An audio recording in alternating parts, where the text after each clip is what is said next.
Então, olha só, vamos lá. A concepção materialista da história parte da tese de que a produção e, com ela, a troca dos produtos é a base de toda a ordem social.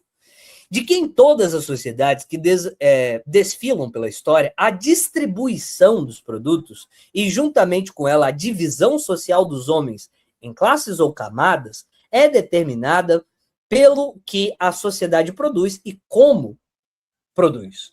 Ou pelo modo de troca de trocar os seus produtos.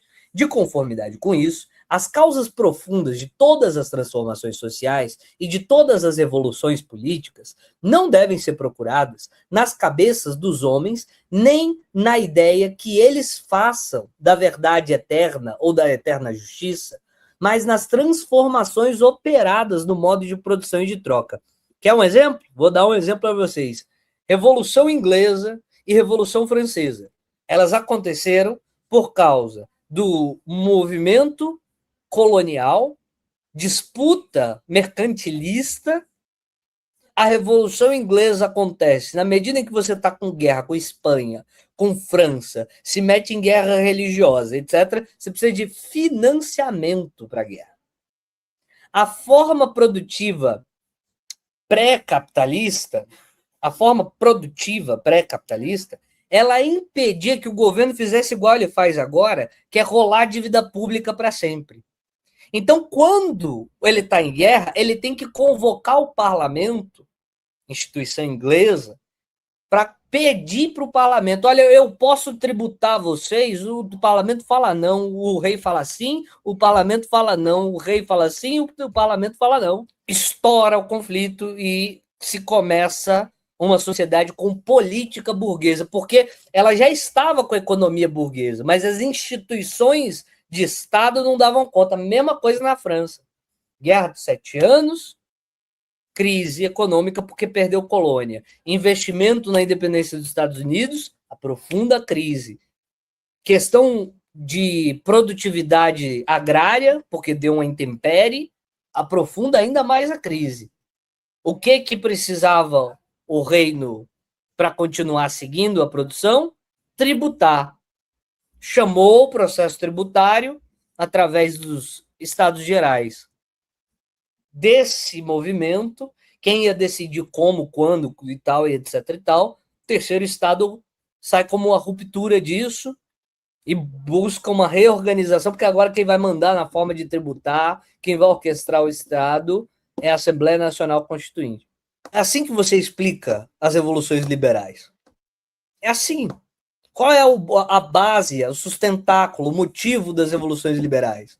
Uma questão econômica, tributária, porque as instituições tributárias daqueles dois países, na mão de um governante como o rei, estava limitada.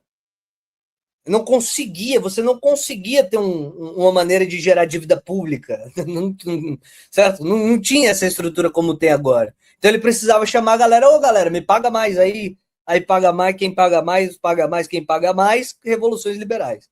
Tanto na Inglaterra quanto na França. Isso é materialismo, é assim que explica. Ah, não, mas aí teve o iluminismo que questionava a ordem. Sim, tem importância o iluminismo questionar a ordem. Mas gente questionando ordem tem em todo lugar o tempo todo. Por que gerou uma revolução? Gerou uma revolução naqueles locais por causa que tinha uma crise financeira severa em instituições que não davam conta daquela crise financeira. Engendrada pelo próprio formato de produção mercantilista que se tinha. É assim que explica, porra. É assim que explica. Ah, mas tem uma questão religiosa relacionada à Revolução Inglesa? Tinha pra caralho. No período moderno, sobretudo, tinha questão religiosa pra caralho. Mas qual é o motivo da ruptura? Por que o parlamento entrou em conflito com o rei? Por causa de tributação. Embora as outras coisas ajudem, vem na mescla, veja bem, porque ele é amigo de não sei quem, porque tem, isso tem. Mas por que teve ruptura? Por causa da tributação. Enfim, de conformidade com isso, as causas profundas de todas as transformações. A mesma coisa você vai explicar na história do Irã. Por que teve revolução do Irã? Por que teve revolução do Irã? A mesma coisa. A mesma coisa, especificamente a mesma coisa. A Inglaterra criou sistemas de extração de petróleo dentro do Irã. Chegou um cara finalmente que disse: não, vamos nacionalizar essa merda. Agora é nosso esse petróleo. Eles tentaram meter um petróleo nosso lá no Irã. Aí o que aconteceu? Golpe de Estado, derrubaram o primeiro-ministro. E aí os Estados Unidos começam a dar suporte para apoiar o Shah, o rei. E o rei começa a ficar violento para manter aquela ordem. Violência, violência para manter aquela ordem, violência, violência, violência, violência, violência. A revolta se instaurou, puf, revolução. É o mesmo motivo. Toda a história, para todo lugar que você olhar, a mesma coisa. Sim, vamos lá.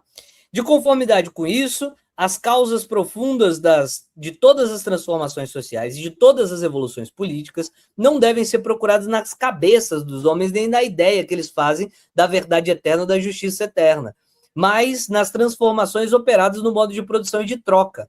Devem ser procuradas não na filosofia, mas na economia da época de que se trata. Quando nasce nos homens a consciência de que as instituições sociais vigentes são irracionais e injustas, no caso da Revolução Iraniana, foi exatamente assim. Foi exatamente assim, só você estudar a história do lugar. Foi exatamente assim. Você tinha um processo de investimento, desse processo de investimento e desenvolvimento veio a ideia de nacionalização. Na medida que aconteceu a nacionalização, na medida em que acontece a nacionalização, os Estados Unidos e a Inglaterra, através de seus serviços secretos, derrubam o governo e começam a financiar o Shah para ele endurecer o regime. Então, o sentimento de injustiça está calcado no desenvolvimento econômico. Mas é claro que é assim, sempre é assim. Porra, Gabriel, fico muito feliz de ouvir isso, tá? Você está dizendo que passou em medicina na UFC, em parte graças a mim. Uma porra, a culpa é sua, seu merda. Parabéns. Parabéns, querido. Acho que a única razão por qual eu ainda gravo vídeo é porque tem gente que me fala essas coisas de vez em quando, tá ligado? Que puta que pariu. Ó, quando nasce os homens a consciência de que as instituições sociais são irracionais e injustas, de que a razão se converteu em insensatez e a bênção em praga, isso não é mais que um indício de que nos métodos de produção e nas formas de distribuição produziram-se silenciosamente transformações com as quais já não concorda a ordem social, talhada segundo o padrão de condições econômicas anteriores. E assim já está dito que nas novas relações de produção tem forçosamente que conter-se, mais ou menos desenvolvidos, os meios necessários para pôr termo aos males descobertos. E esses meios não devem ser tirados da cabeça de ninguém, mas a cabeça é que tem que descobri-los nos fatos materiais da produção, tal qual a realidade os oferece. Qual é o problema dessa merda que a gente tem de gente iluminada, filha da puta, manipuladora de população? É que a galera tá achando, ultimamente, que o povo só precisa sentir a dor do prejuízo econômico. A explicação do porquê deixa que eu sei. Certo? É substitucionismo de classe. O problema mesmo eu não preciso mais explicar para vocês. Você já sente que tem, sei lá, o dólar tá alto, sei lá, que a gasolina tá cara, que o arroz tá caro. Eu só preciso te explicar, tipo assim, você precisa odiar o sistema porque você odeia o sistema. E chutando a minha bola, porque eu sei, chuta a bola aqui no meu peito, na real, porque eu sei explicar. Eu sei explicar, então chuta aqui que eu faço. Aí não precisa explicar nada para ninguém, deixa a galera ficar com raiva. Por quê? Porque tá com raiva. Porque Deus quis, porque o judeu internacional, foda-se, cada um acha o que quiser. Só precisa estar com raiva o suficiente e acreditar que eu resolvo. Desesperador, é desesperador. A gente tá muito fodido.